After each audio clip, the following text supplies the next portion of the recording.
आणि मग शेवटी कवी म्हणतोय, शेवटी कवी म्हणतो, सांगे दादा जगावी जाऊन वाम मार्गे लागून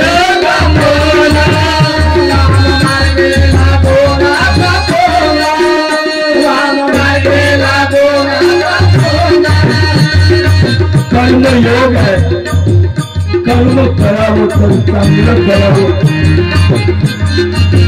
कुणीने एवढं भाषण केल्यानंतर आत्म्याचं आणि कोणीचं बोलणं झाल्यानंतर कवी म्हणतोय, सांगे दादा राम मार्गे लागून राम मार्गे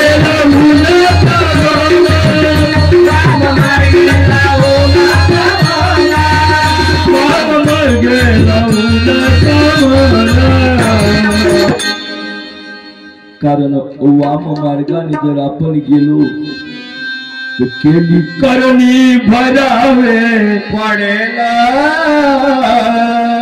मग उपाय ना हो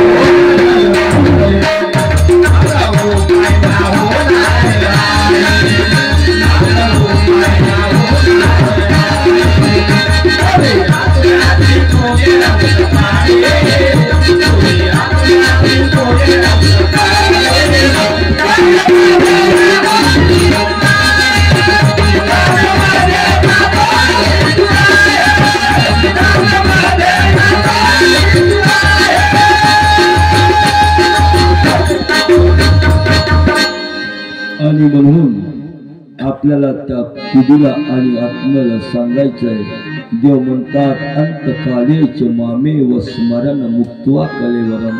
शेवटी सुद्धा आपण देवाचं नामस्मरण केलंय, म्हणून शेवटच्या समयी सुद्धा देवाला सांगायचं आहे, भोयर पाटील इतना तो करना स्वामी.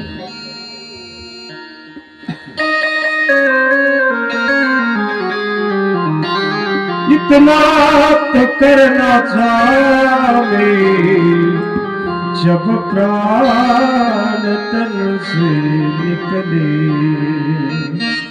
इतना तो करना चाहे जब प्राण तन से निकले.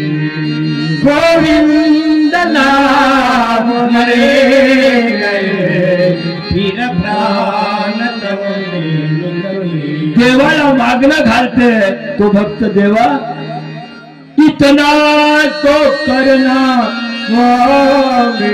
एवढं तरी करा देवा, जब प्राण तन से गति हो छवि मन में ये गति हो तो सोचते कुछ गति हो. जब प्राण तन से निकले, जब प्राण तन से निकले. देवा एवढं तरी करा, माझा या पिढीतून जेव्हा देह जाईल, या देहातून माझा जीव जाईल ना, तर तुम्ही माझ्या समोर असलेले पाहिजे. आणि म्हणून त्या ठिकाणी भांडारी काळाची लीला आहे. देवाच्या मांडीवर भांडारी काळाचं डोकं आहे आणि पाहिल्यानंतर इतना तो करना स्वामी जब प्राण तन से निकले. शेवटचं स्मरण श्वासोश्वासात तुम्ही माझ्या असले पाहिजेत असं देवाला मागणं मागतात. आणि म्हणून आता गरम नाही ना जास्त, मग अशी माझ्या पोटच जळलं, एवढं आंघोळ करायचंच पाणी होतं. असो उत्सव जले दियाना नहीं श्याम भूल जाना, हो उस वक्त जल दियाना नहीं श्याम भूल जाना, राधे को प्राप्त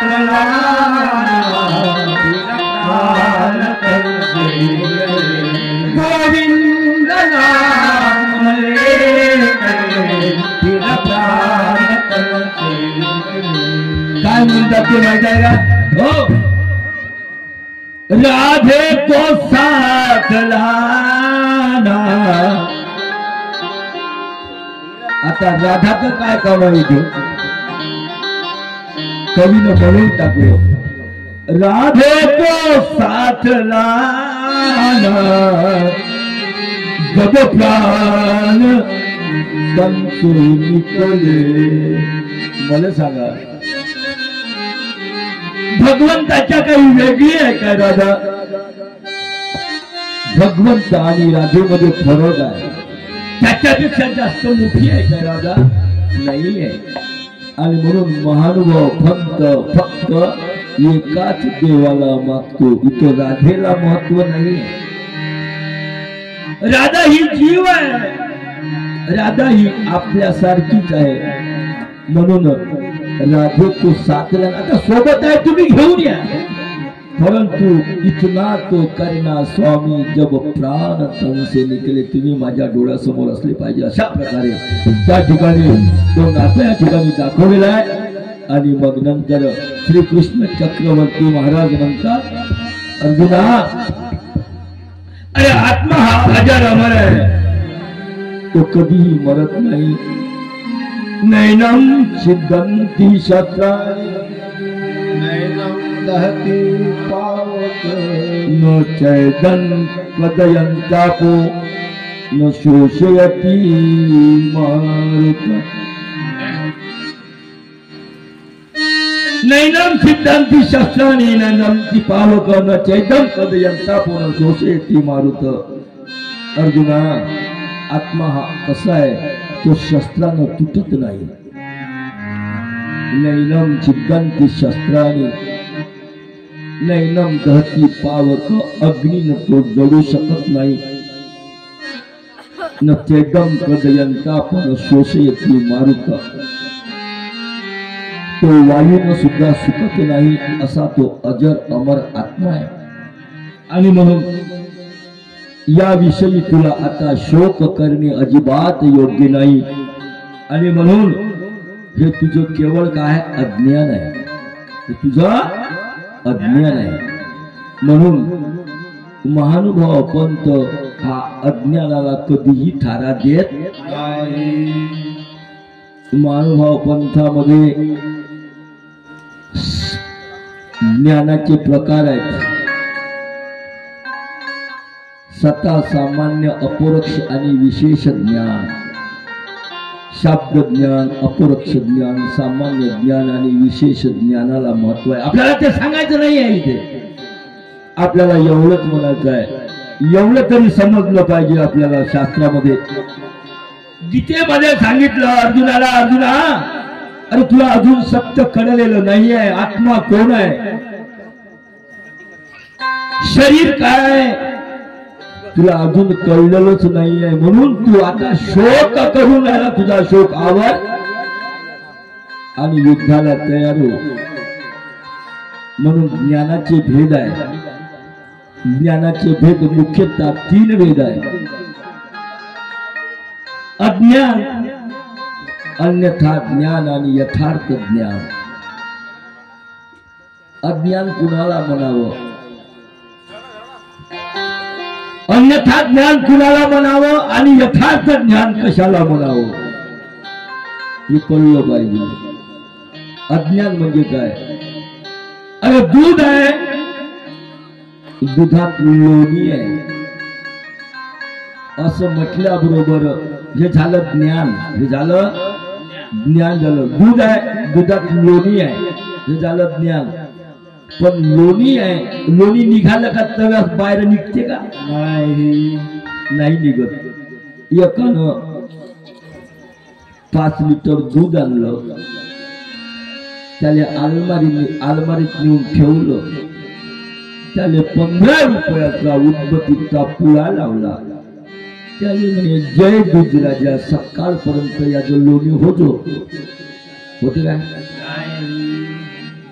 उदबत्तीचा पुळा लावल्यानंतर त्याला नाही होत नाही. मरण तरी होत नाही.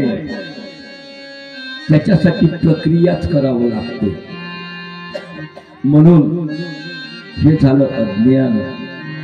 अज्ञान, अन्यथा ज्ञान आणि यथार्थ ज्ञान. यथार्थ ज्ञान कुणाला म्हणावं? जसंच्या तसं जाणलं, जे जैसे असे ते तसे जाणावे त्याला ज्ञान म्हणावे. अज्ञान आहे. मला तुम्ही सांगा, मुंबईला दुधाले काही कमी आहे का? मुंबईला दूध भेटत नाही काय? भेटत लागन तेवढं दूध भेटते. मुंबईला दूध भरपूर मिळतं, पण गाई म्हशी दिसतात का मुंबईला? गाई म्हशीचा वाराही नाही लागत, दूध मात्र भरपूर येतो. आपण कुठं आलो? अज्ञान, अन्यथा ज्ञान आणि यथार्थ ज्ञान. भगवान श्रीकृष्ण चक्रवर्ती महाराज अर्जुनाला ज्ञान सांगत आहे. अर्जुनाला म्हणतात, क्लेबम तुला कळलं नाही, ज्ञान तुला नाही कळलं, ज्ञान समजून घे पहिले. हे ज्ञान गुह्याची गुह्य ज्ञान आहे, मी तुला सांगतोय. ज्ञानाचे प्रकार आहे. तो मुंबईचा मुलगा खेड्यात आपल्या मामाकडे आला. मुंबईचा मुलगा खेड्यात आपल्या मामाकडे आला. त्याचे मामा सकाळी गाईचं दूध देवत होते. बघा मजा कशी आहे. मुंबईचा मुलगा 5 ते 6 वर्षाचा मुलगा खेड्यात आपल्या मामाकडे आला. मामाकडे आल्यानंतर त्याच्या मामाने काय केलं? समोर 4 पायाचं जनावर आहे. या 5-6 वर्षाच्या मुंबईच्या लेकरानं कधी ते जनावर बघितलं नाही बघितलं. आणि तो मुलगा, त्या मुलानं बघितले, माझे मामानं पायामध्ये बकेट घेतलेली आहे आणि तो आता धार काढतो आहे. त्या 6 वर्षाचं लेकरानं बघितलं, म्हणे दूध इथून कसं निघतोय? 6 वर्षाचं लेकरू गेलं त्या गायीजवळ गेलो आणि गायीजवळ गेल्यानंतर त्या लेकराने त्या गायीच्या पायाला हात लावला. असा गायीच्या पायाला हात लावला आणि आपल्या मामाला प्रश्न केला, मामू मामू. बोलते क्या है भांजे? मामू ये क्या है? गायीच्या पायाला हात लावला आणि म्हणते, मामू ये क्या है? तो बोलते, भांजे ये तो गैया है, ये गैया है. तो 6 वर्षाचा पोरगा म्हणतो, मामू आपके यहाँ गैया दूध देती है? हाँ बोले, हमारे गांव में गैया दूध देती है. बोले, तुम्हारे बॉम्बे में? हमारे बॉम्बे में तो बोले भैया दूध देता है, बोले गैया नहीं मालूम. समजलं? त्या लेकराला माहित नाही, दुधाचा उगम सुद्धा माहित नाही. हे झालं ज्ञान. त्याला एवढंच माहित आहे, 6 वर्षाच्या लेकराले तो दूध वाळाला गपिंट्या भांड रे दूध आण. त्याले फक्त त्या तपेल्यामध्ये फक्त दूध घ्यायचंच करतो. हे झालं अज्ञान. दुधाचा उगमच माहित नाही, हे झालं अज्ञान. एवढे परमेश्वर समजून सांगता, तू युद्ध कर. मी आधीच यांना मारलेले आहे. तू निमित्ताची कारण हो. आपल्या भजनात येऊन गेलो माग. तू फक्त निमित्त मात्र हो, मी बाकी सर्व बघून घेतो. तरी त्याला कळलं नाही, त्याला ज्ञानच झालं नाही समजलं. त्याला का समजलं नाही? ते का भया होता काय अर्जुन? अर्जुनासारखा विद्वान माणूस कोणी नव्हता, परंतु त्याला मोह झाला होता अशा प्रकारचा की सर्व माझे आपतेच काय, माझे बंधू आहे, यांना मारून मला काय फायदा आहे. फक्त तो एवढंच, याच फक्त एवढ्याच शब्दावर तो थांबलेला होता. आणि भगवंताला म्हणतात, देवा अहो यांना मी काय मारू? यांचे अनेक उपकार माझ्यावर झालेले आहे. पण त्या अर्जुनानं मात्र हताश झाला, खाली बसला आणि अज्ञानत्व झालं, अंगीकारलं. आणि म्हणून अज्ञान, अन्यथा ज्ञान कशाला म्हणावं? अन्यथा ज्ञान एका गावामध्ये आरोग्य मंत्री आले. आरोग्य मंत्र्यांनी भाषण केलं. आरोग्य मंत्री म्हणतात दूध पीत जा, दूध पीत जा, दूध सकस आहार आहे, दुधानं शरीर सुदृढ होते, दूध पीत जा.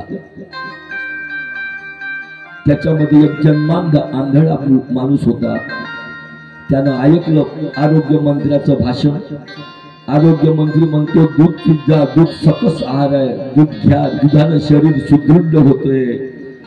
आरोग्य मंत्र्याचं भाषण झालं आणि एकाला सांगितलं म्हणे बाबा त्या आरोग्य मंत्र्याजवळ मला घेऊन चला.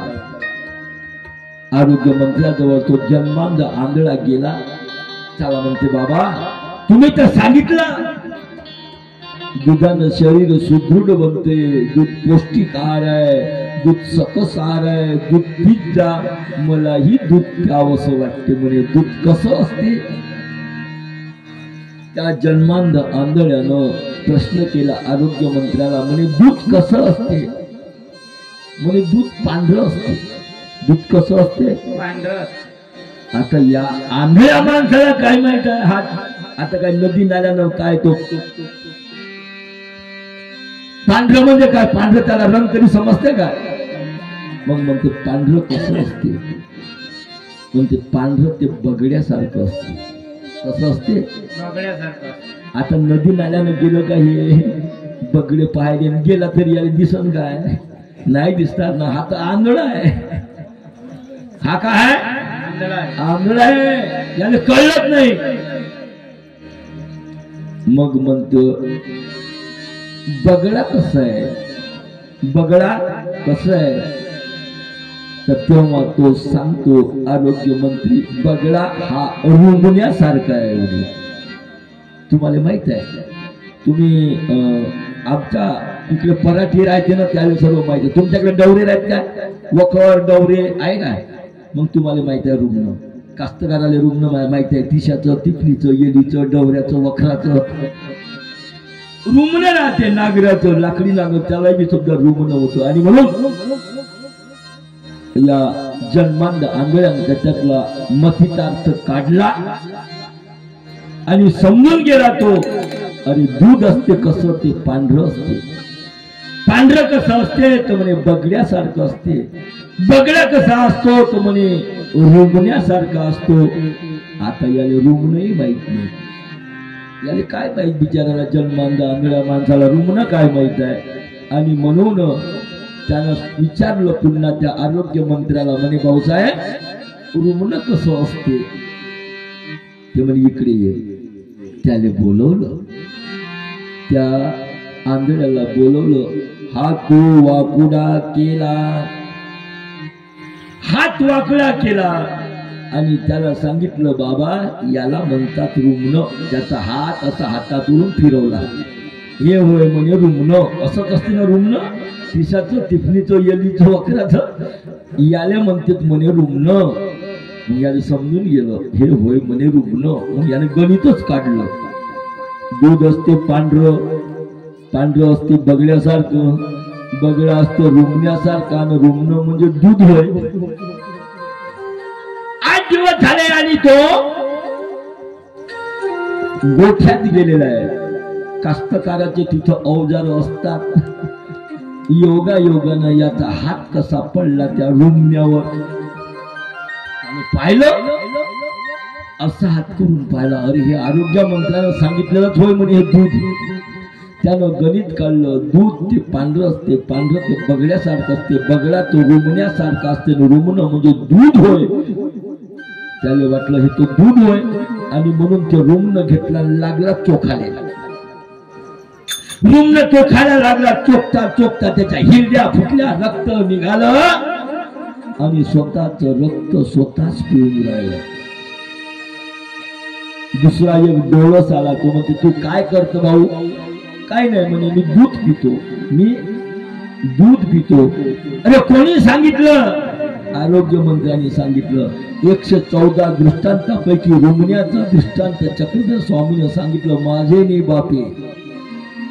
अशा प्रकारचा जो दृष्टांत आहे त्याला अन्यथा ज्ञान. याला काय म्हणतोय? माईक.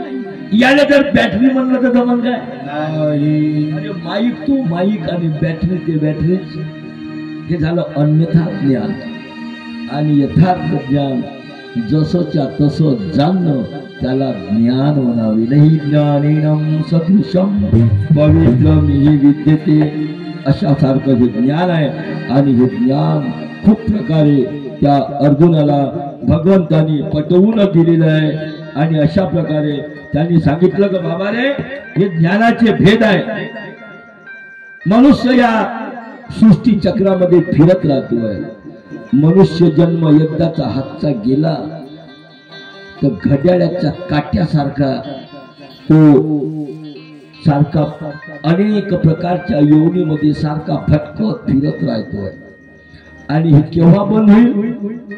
केव्हा बंद होईल? हे जेव्हा तुम्हाला मोक्ष मिळेल. आता मोक्षाची भेद आहे.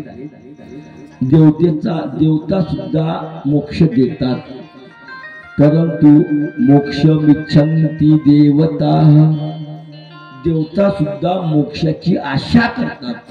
पण देवता जर मोक्षाची आशा करत असाल तर तुम्हाला काय मोक्ष देईल द्या?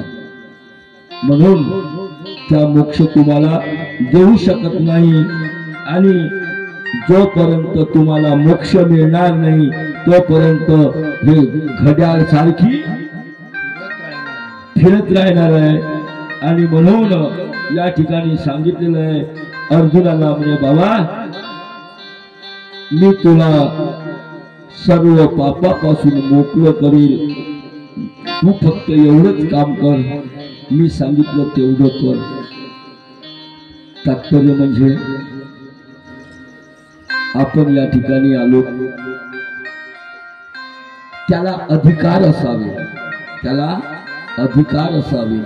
अधिकाराविना हे न घडे. त्या जीवाला संस्कार सुद्धा असावे. संस्काराशिवाय संस्कार अगदी महत्वाचे आहेत.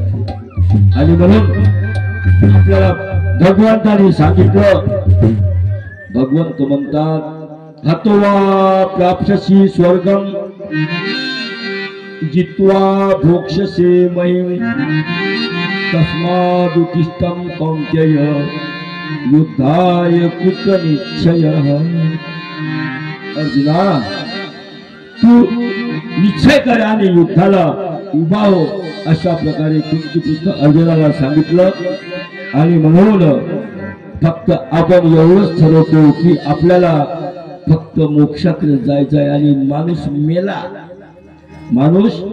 मेला तर त्याला सर्व काही साधलं म्हणतो. सर्व साधलं काय? नाही साधलं. त्याला तुला कुठं साधलं? आणि काय तू मरणाचा तो अभंग आहे. मरना हक का बाना है, मरना हक का बाना है, जीना मरना हक का बाना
है,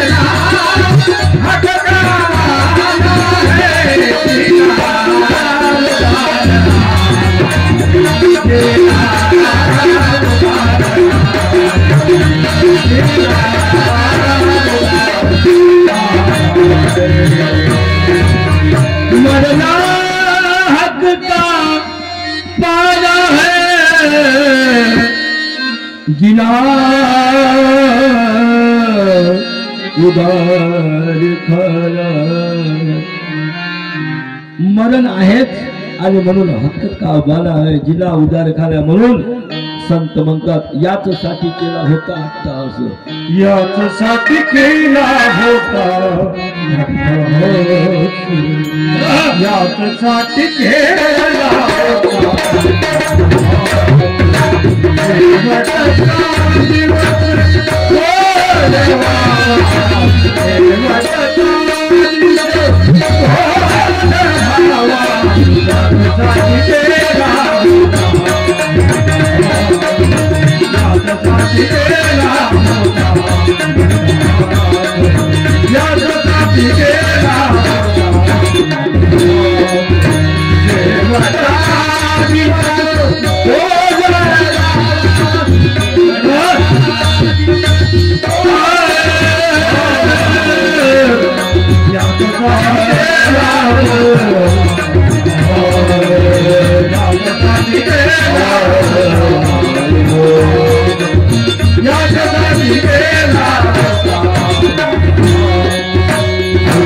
चिंतीने पावलो विसावा आता मी चिंतीने पावलो विसावा कुंडलिया धावा कृष्ण दिया कुंडलिया धावा कृष्ण दिया कुंडलिया कृष्ण दिया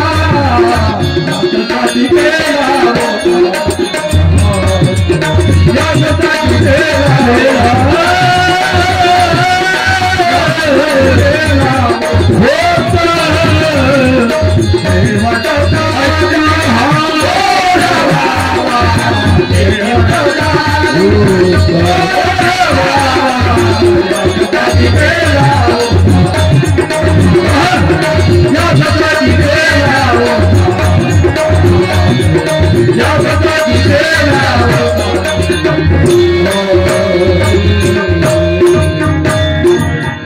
प्रत्येक माणूस करतोय याच्यासाठी केला होता अट्टहास शेवटचा दिवस गोडवा कोणता शेवटचा दिवस आहे तुकोबाराय म्हणतात आता चिंतीने पावलो विसावा कुंडलिया धावा कृष्णी किया आता निश्चितने पावलो विसावा मी मेलो मरण पावल्यानंतर साधलं का तुम्ही सर्व काही काय म्हटलंय याच्यासाठी केलं होता अट्टहास कशासाठी केला आयुष्यभर आपण देवधर्म केला कशासाठी करतो आपण एवढा मोठा कार्यक्रम करतो कशासाठी केला शेवटचा दिस आपला गोड व्हावा आता शेवटचा दिवस केव्हा गोड होतो शेवटचा दिवस कधी गोड होतो मरण पावला चितेवर त्याचा देह ठेवला 10 पिपे तूप आणलं 10 पिपे तूप आणलं हजारो लोक जमा झाले सोन्याच्या शिडीवर त्याला स्मशानात नेलं त्याचा दिवस सुखाचा झाला का गोड झाला नाही झाला मेला म्हणजे दिवस गोळ झालेला नाही आहे, कुडीतून आत्मा बाहेर निघाला एवढंच आहे. आयुष्य वेचोनी कुटुंब पोचिले, आयुष्य वेचोनी कुटुंब पोचिले, आयुष्य वेचोनी कुटुंब पोचिले, आयुष्य वेचोनी कुटुंब पोचिले. काय हित केले, काय हित केले, हित केले, काय हित केले, सांग बाबा, सांग बाबा. आयुष्य वेचोनी कुटुंब पोचिले, आयुष्य वेचोनी कुटुंब पोचिले, आयुष्य वेचोनी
कृष्ण महाराज की जय.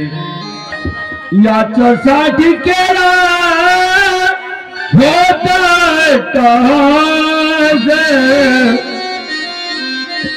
मरण पावलं म्हणजे शेवटचा दिवस गोड झाला नाही, सोन्याच्या शिडीमध्ये गेलं म्हणजे गोड झाला नाही. शेवटचा दिवस गोड केव्हा होतो? अरे जेव्हा त्याला परमेश्वराची प्राप्ती होईल, जेव्हा त्याला परमेश्वराचं स्वरूप मिळेल, जेव्हा त्याला परमेश्वराचं दर्शन होईल, पुनर्जन्मातून जेव्हा तो मोकळा होईल, तेव्हा त्याचा दिवस गोड झाला. मेल्यानंतर तर दुसरी पुढी शिल्लक आहे, त्याचं कर्मयोगानुसार जे फळ आहे तर ते त्याला फळ मिळणारच आहे. म्हणून हे जर तुम्हाला मोक्षाकडे जर जायचं असेल तर काय करायला पाहिजे? सत्यात यायला पाहिजे. तुम्ही एवढा मोठा कार्यक्रम केला, या ठिकाणी सर्व व्यवस्था आहे, सत्यात यायला पाहिजे, इथं बसायला पाहिजे. हे लेकर बा, माझा कार्यक्रम लेकरासाठी जास्त असतो. म्हातारे म्हणतील आम्ही जाऊ काय उठून, तेही नाही. अरे आओ आओ जवान, रखो भारत की शान, आओ जवान, रखो भारत की शान, तुम्हारी सेवा होगा जमाना, तुम्हारी सेवा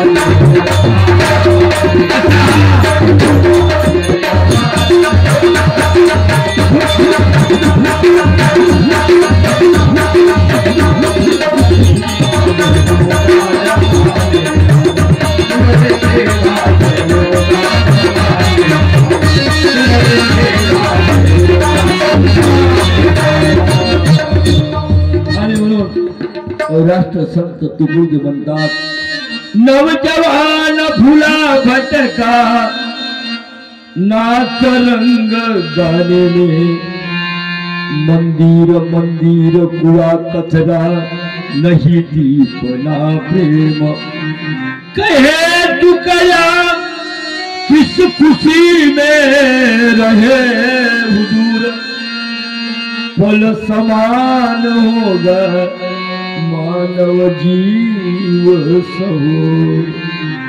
पण हे लेकर असे आहे, हे लेकर आहे ना, हे खरोखर अनुकरण करतात. लेकर पाहिजे असे माझा कार्यक्रम जास्त लेकरासाठी असतो. कारण अरे म्हाताऱ्याच्या मनानं कोणी ऐकत नाही.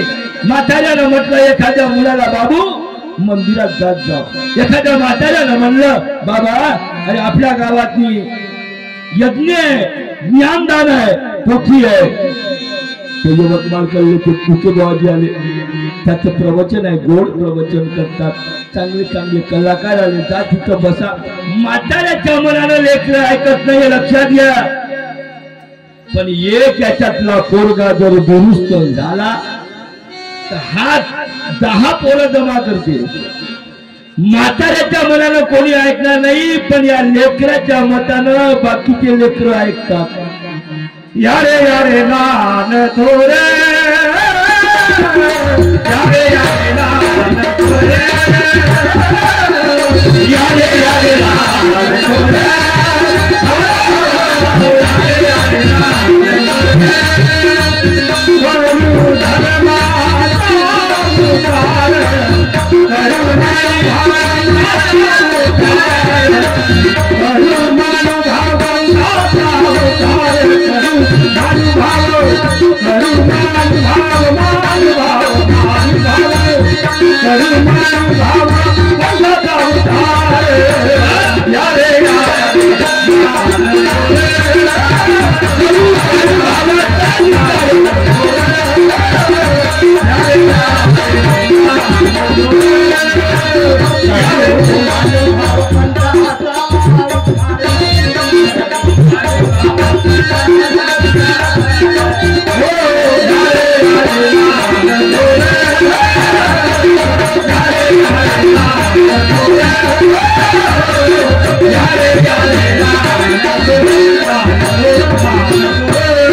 आणि म्हणून यारे यारे लहान करू. एक मुलगा जर दुरुस्त झाला, तो जर देव धर्माच्या मागे लागला तर त्याच्या सोबत 10 मुलं. कारण की साध्यात वेद आहे. त्याच्या मनानं बाकी मुलं ऐकतात, म्हाताऱ्याच्या मनानं कोणी ऐकणार नाही. म्हणून या लेकराला संस्कार टाकणं अगदी महत्वाचं आहे. एक म्हातारी एका म्हाताऱ्याला म्हणते, म्हणे काव जा नाही, भगवद्गीता प्रवचन सुरू आहे, यवतमाळचे बुवाजी आले, चांगलं गातात, त्या ठिकाणी चांगला संच आहे, चांगले गाणारे आहेत, चांगला ऑर्गन वाजतो, चांगला तबला वाजतो, जा ना तुम्ही. घरी काय करता? त्या म्हाताऱ्याने म्हणते, जा ना तुम्ही, घरी काय करता? तो म्हातारा म्हणते जाईल ना उद्या. म्हातारा काय म्हणते? जाईल ना उद्या जाईल म्हणले मी. दुसरा दिवस निघाला, अरे जाना. ती बाई म्हणते म्हातारी, जाना, त्या भागवतामध्ये भगवद्गीतेचा प्रवचन आहे, जाना तुम्ही. गेले नाही. म्हातारा म्हणते जाईल ना उद्या. तिसरा दिवस आता निघाला, म्हातारा कधी आला नाही. तो म्हणते जाईल ना उद्या. उद्या म्हणता म्हणता असा म्हातारा बिमार पडला, असा म्हातारा बिमार पडला का दवाखान्यातच न्यायचं काम पडलं. दवाखान्यात त्या म्हाताऱ्याला नेलं, डॉक्टरनं औषधी दिली, इंजेक्शन दिलं, घरी आणलं. म्हणे ही बॉटल घ्या, सकाळ दुपार संध्याकाळ त्या म्हाताऱ्याला देत जा. या म्हातारीनं त्या औषधी आणली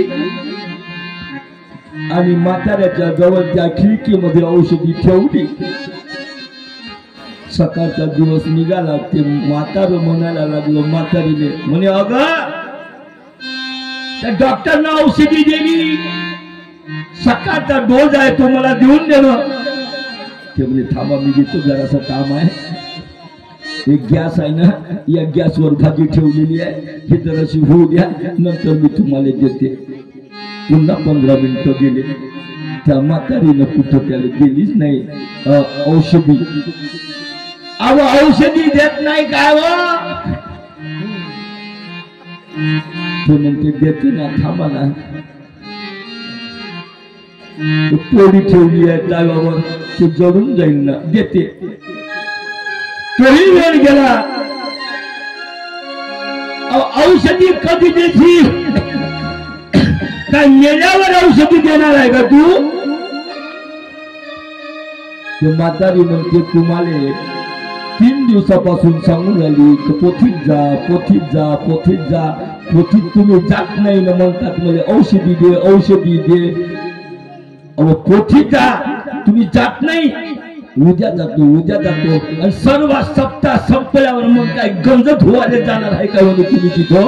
चली जा रही है उम्र धीरे धीरे, चली जा रही है उम्र धीरे धीरे, चली जा रही है उम्र धीरे धीरे, चली जा रही है उम्र धीरे धीरे. सुबह और शाम, सुबह और शाम, दोपहर धीरे धीरे धीरे जा रही है,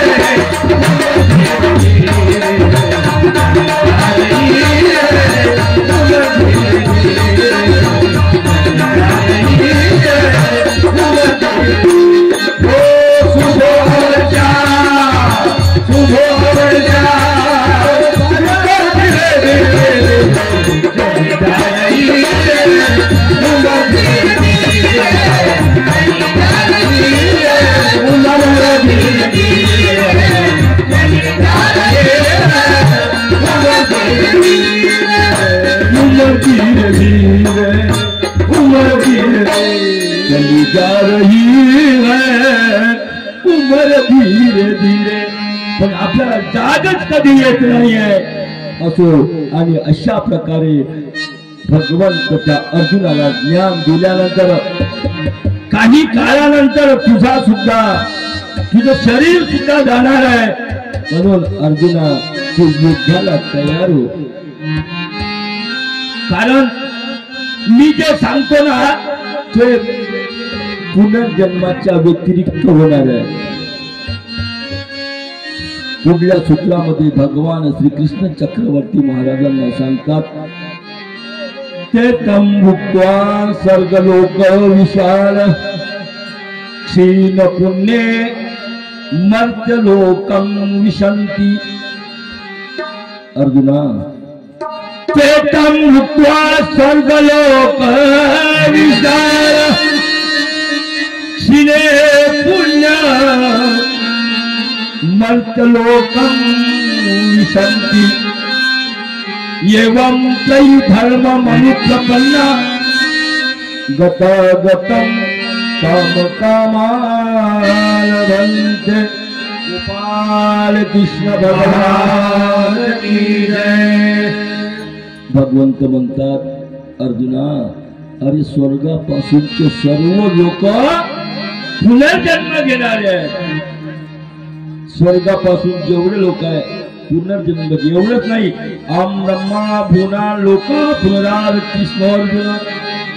स्वर्ग लोकच काय आम ब्रह्मा भुना लोक पुनरावृत्ती स्वर्ग. अर्जुना ब्रह्मलोकापासूनचे सगळा सर्व लोक पुनर्जन्म घेणारे आहे.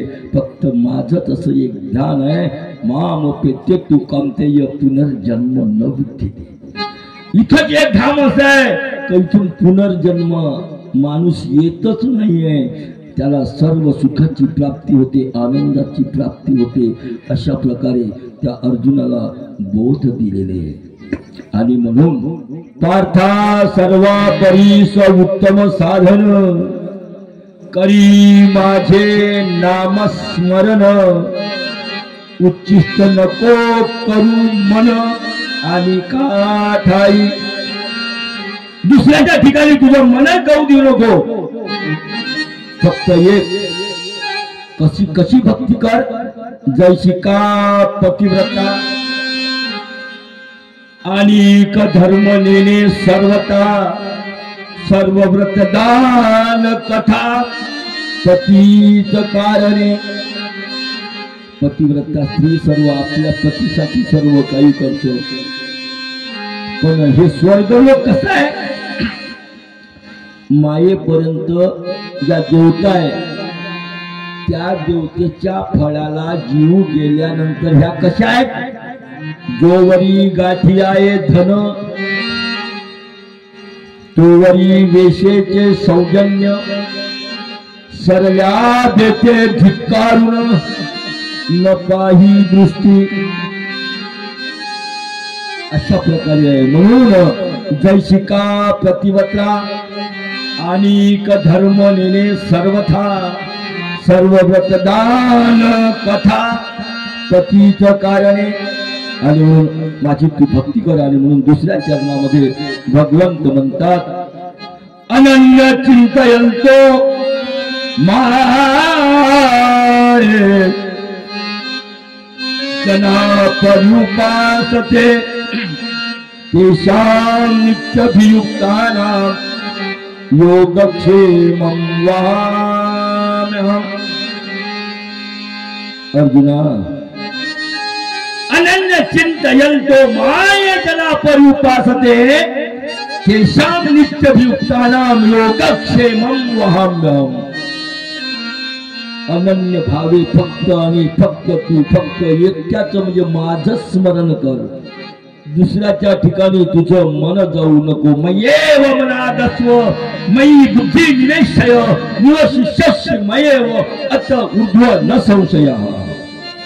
फक्त माझ्या ठिकाणी तुझं मन लाव, तुझी बुद्धी माझ्या ठिकाणी स्थिर कर आणि मग तुला अत ऊर्ध्व न संशय तुझा उद्धार केल्याशिवाय राहत नाही. म्हणून त्याच्यासाठी तू काय कर? अनन्य चिंतयंतो माये जना परिपासे. माझी उपासना कर. ती कशी कर? अनन्य भाव अनन्य भक्ती कर. एक भगवद्गीता म्हणणारा एक ब्राह्मण माणूस आहे. तो मंदिरात गावाच्या बाहेर जातोय. गावाच्या बाहेर तो गेलेला आहे आणि गावाच्या बाहेर गेल्यानंतर एक मंदिर आहे आणि त्या मंदिरामध्ये तो रोज भगवद्गीतेचं पारायण करतोय. पहिल्या दिवशी गेला, जेवण केलं नाही, घरात अन्न अजिबात नाही, भगवद्गीतेचं पारायण करायला गेला. आमच्या इथे सुद्धा आमचे परमपूज्य आदरणीय पूज्य श्री येळंकर बाबाजी सुद्धा गीतेमध्ये फार त्यांचा अभ्यास आहे. गीता ते नेहमी मानतात, करतात, पारायण करतात. आणि तो ब्राह्मण भगवद्गीतेचं पारायण करण्याकरता त्या गावाच्या बाहेर एका मंदिरात गेलेला आहे. घरी उपासी आहे. घरची असलेली पत्नी ती सुद्धा उपवासी आहे, उपासी आहे. तिच्या पोटात सुद्धा अन्नाचा कण नाही आहे. पण भगवद्गीतेचं पारायण मात्र सोडलं नाही. गीतेचं पारायण मंदिरात जाऊन केलं. एक दिवस गेला, दुसरा दिवस निघाला आणि दुसऱ्या दिवशी सुद्धा आपल्या पोटामध्ये अन्नाचा कण नाहीये. घरची म्हातारी सुद्धा उपवासी आहे. अशा वेळी त्यानं भगवद्गीतेचं पारायण करणं सोडलं नाही. दुसरा दिवस गेला, पुन्हा भगवद्गीतेचं पारायण त्यांनी करायला सुरुवात केली. मजा कशी आहे? 2 दिवसाचा उपवासी असणारा तो ब्राह्मण भगवद्गीतेचं पारायण करणं त्यानं सोडलं नाही. तिसरा दिवस निघाला. तिसऱ्या दिवशी सुद्धा त्याच्या पोटामध्ये अन्न नाही आहे. त्यानं समजून घेतलं, देवा परीक्षा बघायची आहे ना तुला? तुला माझी परीक्षा बघायची आहे? बघला किती बघता माझी परीक्षा तू बघ. पण मी पारायण सोडणार नाही. मी तुझा अनन्य भक्त आहे. मी पारायण कधीही सोडणार नाही. आणि मग पारायण करायला गेलेले ते ब्राह्मण. तिसरा दिवस निघाला, पारायण केलं. पारायण सुरू झालं आणि पारायण सुरू झाल्यानंतर 9व्या अध्यायातला 22वा श्लोक त्यांच्या डोळ्यासमोर आला. तो श्लोक असा होता, अनन्य चिंतयन्तो माये जना पर्युपासते तेषां नित्यभियुक्तानां योगक्षेमं वहाम्यहम्. काय अर्थ आहे या श्लोकाचा? जो माझी अनन्य भावे भक्ती करतो, अनन्य चिंतयन्तो चिंतन करतो, अनन्य चिंतयन्तो माये जना पर्युपासते, जो अनन्य भाव माझं चिंतन करतो तेषां समुधरतात तेषां नित्यभियुक्तानां. जो माझं अनन्य भावे चिंतन करतो तेषां नित्यभियुक्तानां योगक्षेमं वहाम्यहम्.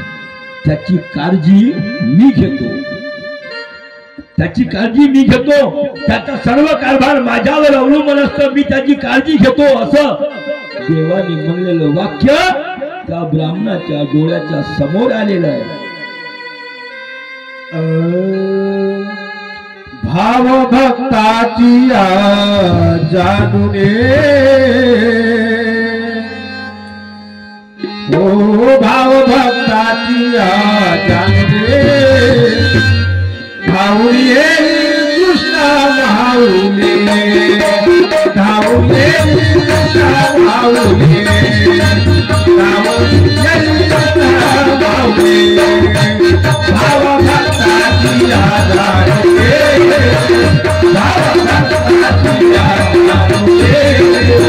धावले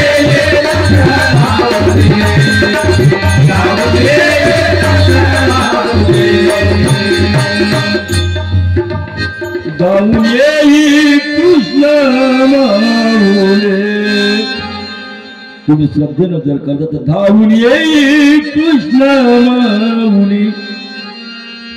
अनन्य चिंतयन्तो माय जना पर्युपासते तेषां नित्यभियुक्तानां योगक्षेमं वहाम्यहम्. मी त्याचा सर्व कारभार टाळतो, मागे पुढे उभा राहे, आलिया आघात निवडाया.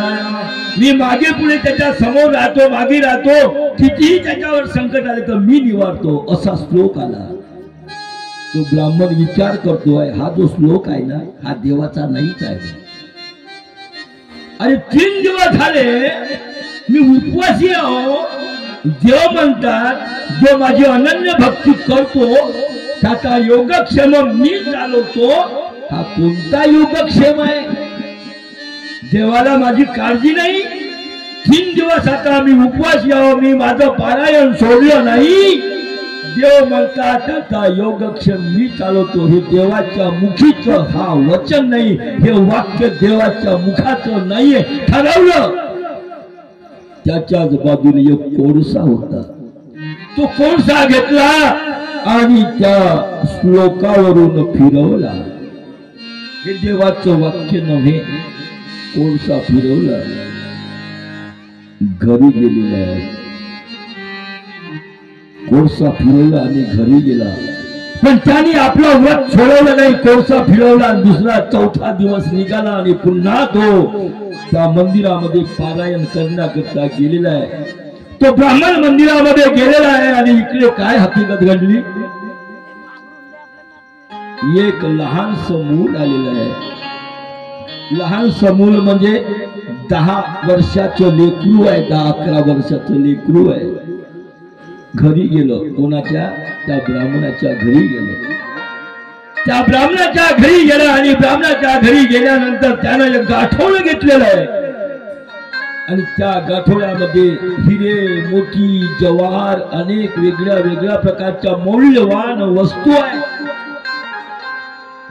घरी गेलेला आहे आणि घरी गेल्यानंतर त्याची म्हातारी होती. ते म्हणजे आई घरी आहात का? हो बाळ मी घरीच आहे. काय काम काढलं? आई तुम्ही किती दिवसापासून उपाशी आहात? म्हणे बाळ आज 4था दिवस निघाला रे, पाणी पिऊन आम्ही राहतोय. असं आई तुम्ही एक काम करा, हे माझ्याजवळ एक गाठोड आहे, याच्यामध्ये काहीतरी वस्तू आहे, तुम्ही घ्या, तुम्हाला आणण्यासाठी आणलं. ते म्हणे बेटा तू कोण आहे एवढं तरी सांग ना. मी तुमच्या घरचे बुवाजी आहेत की नाही, त्या बुवाजीचा मी शिष्य आहे, ते माझे गुरु आहे, मी त्याला शिष्य आहे आणि त्याची गुरु दक्षिणा द्यायचं मी विसरलेलो आहे, मला गुरु दक्षिणा द्यायची आहे. आणि म्हणून हे गाठोड हे तुमच्या जवळ ठेवा आणि ते बाबा येतील तेव्हा त्यांना हे द्या. म्हातारीनं म्हणलं बाबा तुझी ओळख नाही, काही नाही, तू शिष्य आहे हे मात्र खरी आहे, ठरलंय, पण मी त्याला तुझं नाव काय सांगू हे तरी सांग ना. आई नाव काय सांगायचं आहे, एवढंच सांगायचं, त्याला तुम्ही काल पारायण करायला गेले ना, ज्याच्या तोंडाला तुम्ही काळं फासलं तो मी आहे, ज्याच्या तोंडाला काळं फासलं तो मी आहे, एवढं सांगा. एवढं सांगितलं म्हणजे ते बाबा समजून घेतील. आणि 4थ्या दिवशी जेव्हा बाबा आले, आल्यानंतर त्यांनी त्या म्हातारीनं विचारलं, मग तुम्ही आले, 4था दिवस निघाला, पण आता आपल्याला उपाशी राहायचं कारण नाही, याच्यामध्ये बघितलं हिरे मोठी मौल्यवान वस्तू आहे. अगं तुला पण दिले कोणी? अहो तुम्हाला माहित आहे, तुम्हाला माहित असेलच. अहो तो तुमचा शिष्य नाही काय? तुमचा शिष्य, याचा विचार केला माझा कोणता शिष्य आहे, तो तुमचा शिष्य नाही काय? त्या तुमच्या शिष्यानं हे गाठोड आणून दिलेलं आहे. त्यानं सांगितलं, त्यानं ओळख दिली, तर तुम्ही काल ज्याच्या तोंडाला काळं फासलं तो मीच आहे. आणि मग मात्र त्या ब्राह्मणाच्या डोळ्यातून आसवे ओळखायला लागले. देवा देवा खरंच तुझं अस्तित्व या जगात आहे. देवा मी नाहक तुझ्यावर शंका घेतली की तुझं वाक्य नव्हे, मी तुझ्या तोंडाला काळं फासलं. देवा मला माफ कर, खरोखरच तू अत्यंत असा परमेश्वर आहे.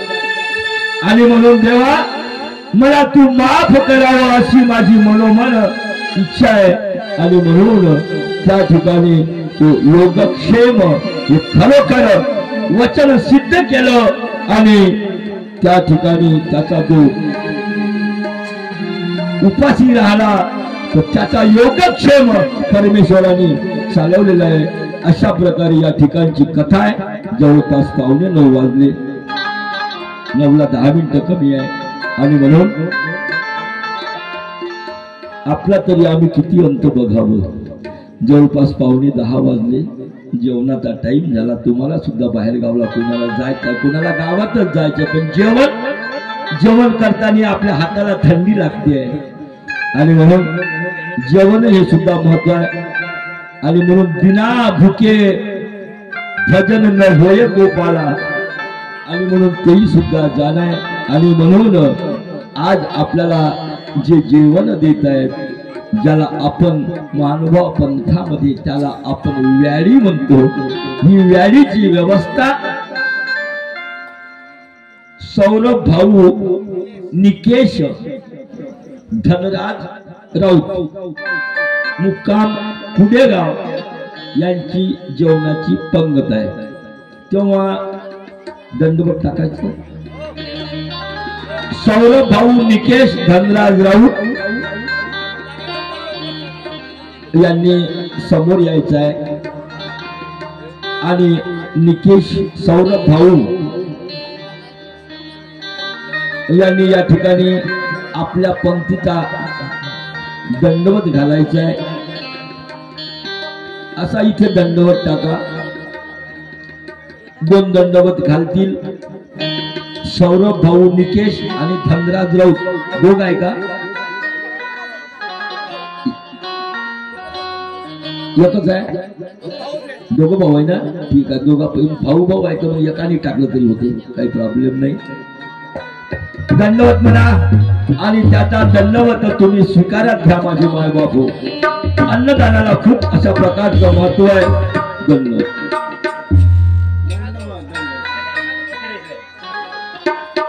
सर्वांना दंडवत.